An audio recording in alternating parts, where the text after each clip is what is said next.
So we've gotten rumors about a Switch Mini before, and we've gotten various rumors about a Switch Pro before, but now I guess they're combining the two, and we're getting rumors of both releasing as soon as this summer? That's pretty crazy to think about. I mean, it's so off the radar, and it's not like Nintendo's been hinting at that or anything, so a lot of people are questioning, now that we are getting these really heavy rumors, is that even possible? Is it possible for Nintendo to release two redesigns of their console after not releasing any prior, and to release them so soon? Well, that's what we're going to talk about today. Hey guys, it's Thomas from the Switch Stop, and welcome to Rumor Report.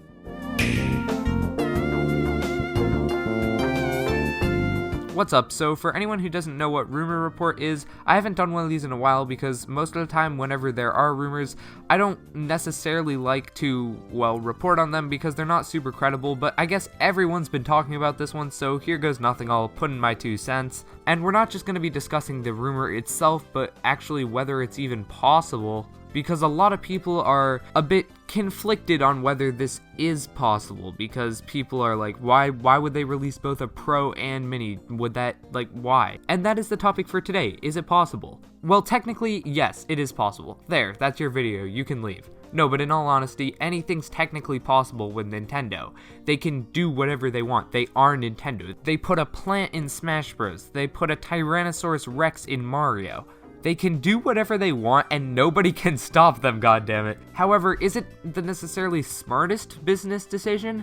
I don't know, but one thing that I've heard a lot of people say is that they would never release them so soon. And that's actually just not true. Nintendo has often released console variations very soon after the console's launch. Not only is it time in terms of the Switch's lifespan, many people have been saying, oh, the Switch is too new to get variations, but I mean, it's not really. We're approaching its 3rd year. No, technically we're in the Switch's 3rd year now, so getting it in the summer of its 3rd year wouldn't be unheard of. That's not impossible. On top of that, the 3DS XL was initially revealed in June and released in July. The 2DS was revealed in August and released in October. And last but not least, the new 3DS initially was shown off in a trailer in August of 2014 and released in October in Japan of that same year. I think there was something weird with the new 3DS, like only the new 3DS XL is in the Americas. I don't know all about that.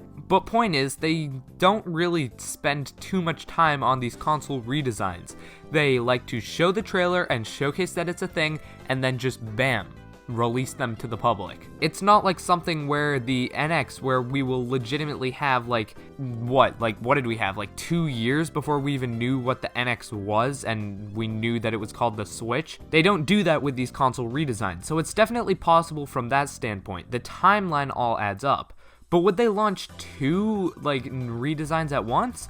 Well, to my knowledge, Nintendo has never done this before. In terms of their console redesigns, they've had quite a few. Let's go through a quick history. I'm not going to talk about all of them because there are a ton in the Game Boy and Game Boy Advance era, but basically, the Game Boy then had the Game Boy Color. The Game Boy Advance came next, but it wasn't really a redesign. It's a completely new system, so that doesn't really count as a redesign. There were a ton of Game Boy Advance different variations and stuff, but after that came the DS. Now, in the DS's lifetime, once again, there were a few variations, but not a ton. After the initial DS launched, I think just 1 or 2 years later, the DS Lite came out, then after that, the DSi, and then for the 3DS, obviously, you guys all know, there were a ton of 3DS redesigns. But none of them launched at the same time. To my knowledge, at least, there was never like a time where the Game Boy Color and the Game Boy Micro or something came out at the same time. That didn't happen. So it's unheard of for the company, but it's definitely not impossible. However, there is a different side to this entire debate, which is the fact that a Switch Pro and a Switch Mini, if that's what these even are, would appeal to vastly different audiences.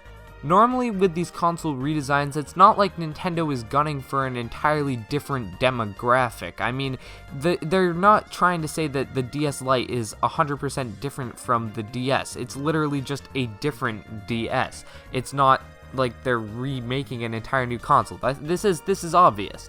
But with something like a Switch Mini, that could go a long way, and I think it could compare most accurately to the 2DS. The 3DS was a very expensive piece of hardware at its launch. That's what mainly caused to it not selling well at its launch, and luckily the 3DS obviously sold well later.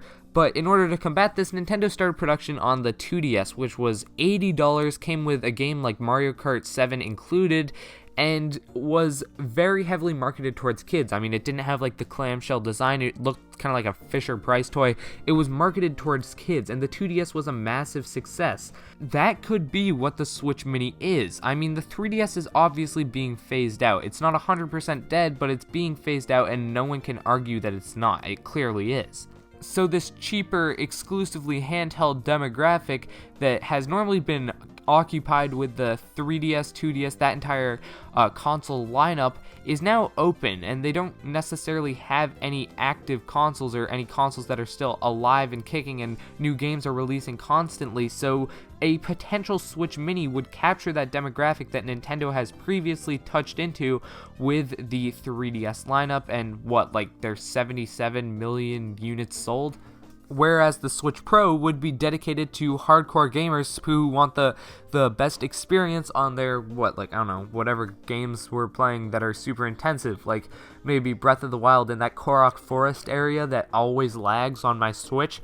Maybe that won't lag, or Wolfenstein 2 or Doom will run better with a more sturdy frame rate. The two systems would be targeted at vastly different audiences, and that would be why it would make sense to launch two models at the same time. In no other reality that I can think of would it make sense to release two models that do pretty much the exact same thing at the exact same time. There is no reason to do that. They're competing with each other. You are literally taking sales away from yourself, unless you're launching two Switch models that don't necessarily compete, but that go off in their separate branches. If this does end up happening, we'll be able to see if this hypothesis, I guess, is right, solely based in the advertising. The Switch Mini will be advertised with games such as Mario Odyssey, Yoshi's Crafted World, probably some Splatoon, just very kid-friendly franchises, or maybe, Animal Crossing. Animal Crossing's a great one. Even some Pokemon, just stuff you'd normally see on like a 3DS or like a happy-go-lucky Nintendo stuff.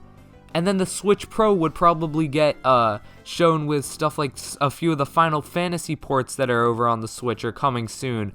Wolfenstein 2, Doom, whatever Panic Button's working on. Super Smash Bros. Ultimate, because obviously that's not like a grown-up game, but it's definitely one of Nintendo's more adult-focused franchises. I don't want to get into that argument now, but yeah, that has a wide appeal to adults and kids, whereas something like Yoshi, it's generally geared just towards kids.